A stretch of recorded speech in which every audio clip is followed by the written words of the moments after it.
The 12 Labors of Hercules. It seemed that history was repeating itself. Hercules had completed 7 impossible labors already, and his reputation was once more growing among both mortals and the gods. With the help of his friends, he had driven the mares of Diomedes to the sea. Yet Thracian soldiers, the Bistones, had attempted to reclaim the beasts. In order to repel this threat, Hercules had left the care of the horses to Abderos, but the creatures, black-haired and wild, had dragged his friend to his death. Hercules captured the horses, took them to Eurystheus, even founded the city of Abdera in memory of Abderos. Still, the truth remained. Once more someone close had died because of him. Hercules was once a hero, and heroes have further to fall. He had married Megara, the beautiful eldest daughter of King Creon, and together they bore children, at least 3, and perhaps as many as 8. But all was not perfect for Hercules. Despite his status as a great soldier and hero, he was not loved or admired by all. Hera, the queen of the gods, loathed him, because Hercules was born the bastard child of one of Zeus's numerous affairs. She cursed him, and in a state of momentary insanity, Hercules turned on his own family, slaughtering them. Too late, the goddess Athena arrived and knocked the madman unconscious with a stone. Hercules slept, but when he awoke and realized what he had done, he was distraught. In desperation, he vowed to kill one more person, himself. Yet his madness was Hera's fault. Confused, he consulted with Apollo. The god advised that he return to the kingdoms of Mycenae and Tiryns to serve as penance his hated cousin. Eurystheus would become his master for 12 long years.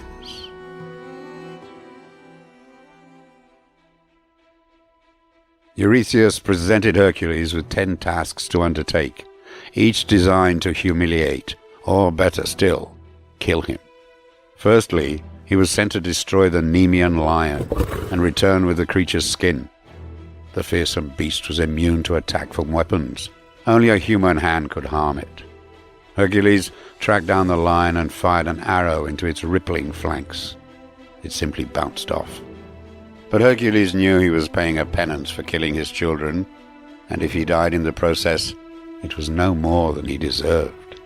He rushed into the lion's den and, evading the slashing claws and tearing teeth, managed to climb onto the beast's back, grabbing it around the neck.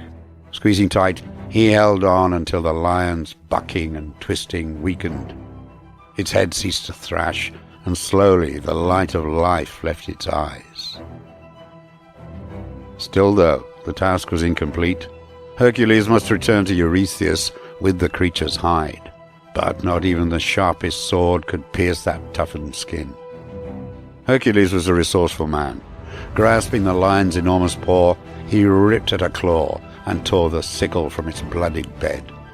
He sliced it into the creature's back and removed the hardening hide. Shocked that he had completed the task, Eurystheus sent Hercules off once more. "Kill the Nemean Hydra," he instructed. Hercules lured the 9-headed monster from its lair by launching a burning arrow into the writhing beast. As it emerged to destroy its tormentor, Hercules slashed at its heads. But as one fell to the ground, so 2 more sprouted in its place. Hercules was not alone in the task. His nephew Iolaus had accompanied him, and together they triumphed. While fang-crammed heads swung at him, Hercules continued to slash away. As they fell, one by one, Iolaus stepped in with a burning brand, cauterizing the bleeding stumps to stop them growing anew. In this way, the Nemean Hydra was destroyed. Eurystheus was furious when he heard the news, as was the goddess Hera. More subtlety was needed to humiliate Hercules. His third task would require intelligence and strategy, not just raw power. He should capture the golden hind of Syrinae.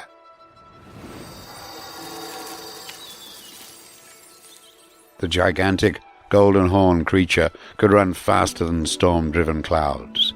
It was also a sacred pet of the goddess Artemis, and Hercules tried everything to capture the creature unharmed.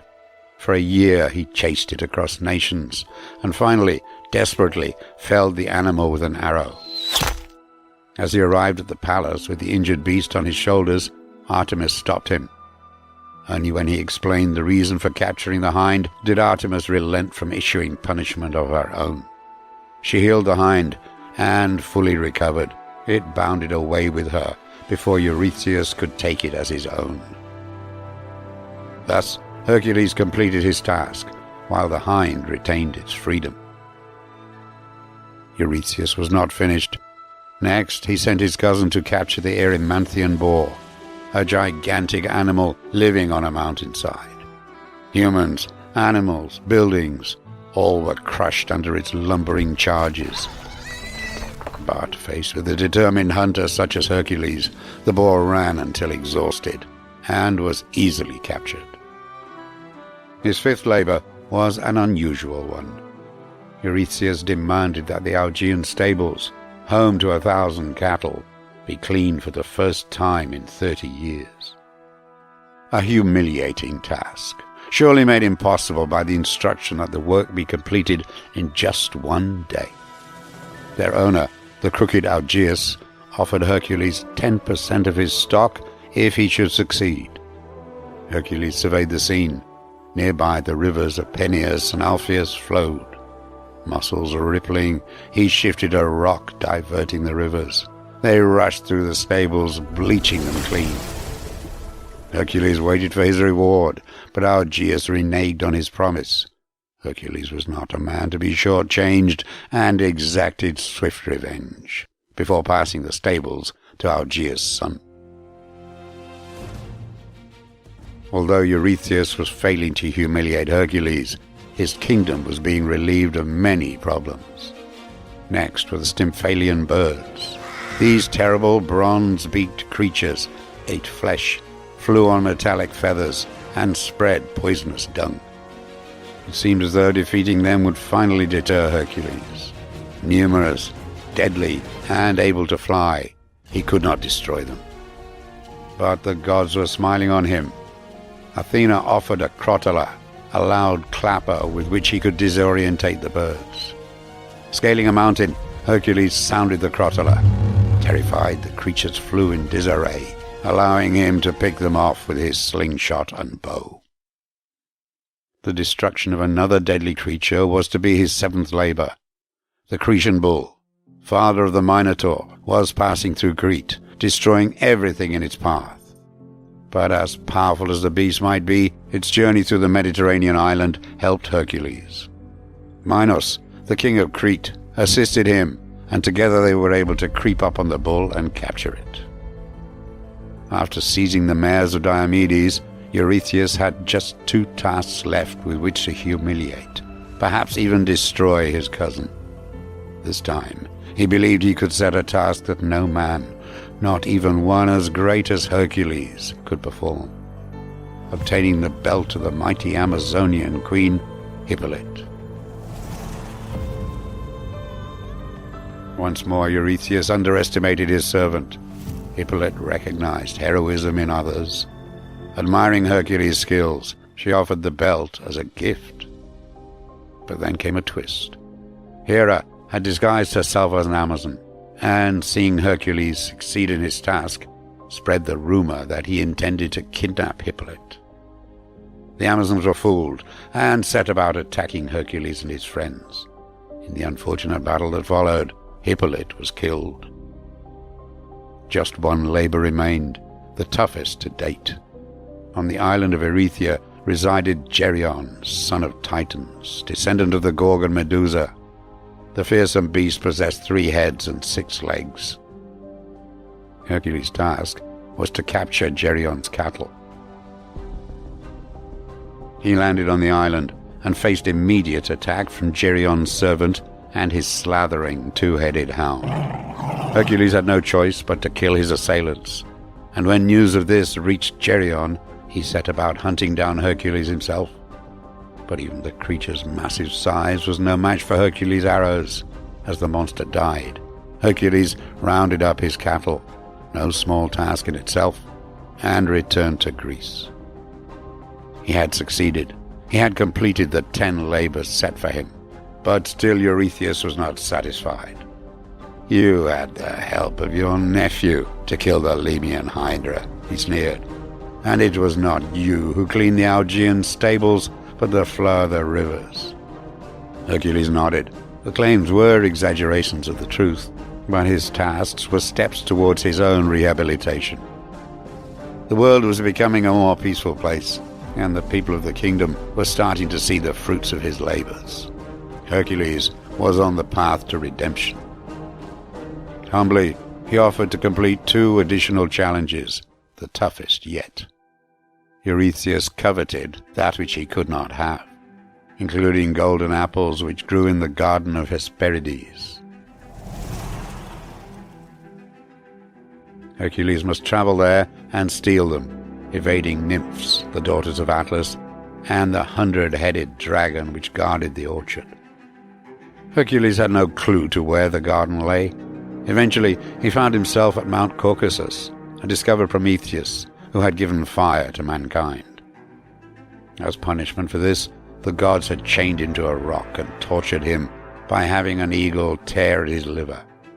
After the bird left, his liver would grow back, and the agony endured once more the next day. Hercules freed Prometheus, and in return the old man told him how he could get the apples. Find Atlas, relieve him from carrying the earth on his shoulders, and the god would collect the fruit. A good plan, until Atlas refused to take back the weight of the world. But Hercules was shrewd. "Carry the world for a moment?" he asked, "while I put on pads to protect my shoulders." Once Atlas took hold of the burden once more, Hercules collected the apples and delivered them to Eurystheus. The final labor of Hercules was the most dangerous of all. He was charged with capturing Cerberus, guardian of the underworld. Cerberus was the most fearsome creature imaginable. Serpent-tailed, snakes writhing from its spine, its triple hound head slathering mercilessly. After many months, hardships and battles, Hercules came upon Hades, the god of the underworld, who promised he would give Cerberus to him if he could defeat the beast using just his own hands. And Hades was as good as his word. The fight was fearsome, Hercules enduring deep wounds from the teeth of the hounds, poison from the snakes, and slashes from the serpent tail. But his faith was true, his spirit unbroken, and his search for redemption so strong that Cerberus was defeated, and Hades sent the creature with Hercules to Eurystheus. The labors were completed. Hercules was redeemed. There was more. Zeus, his father, was so proud that he decreed that upon Hercules' death he would become immortal. Hera, too, realized that she had underestimated the man. It was not his fault. He was the result of one of his father's illicit liaisons. She forgave him for being who he was, and presented her daughter, Hebe, to become his wife. Hercules could begin his life once more.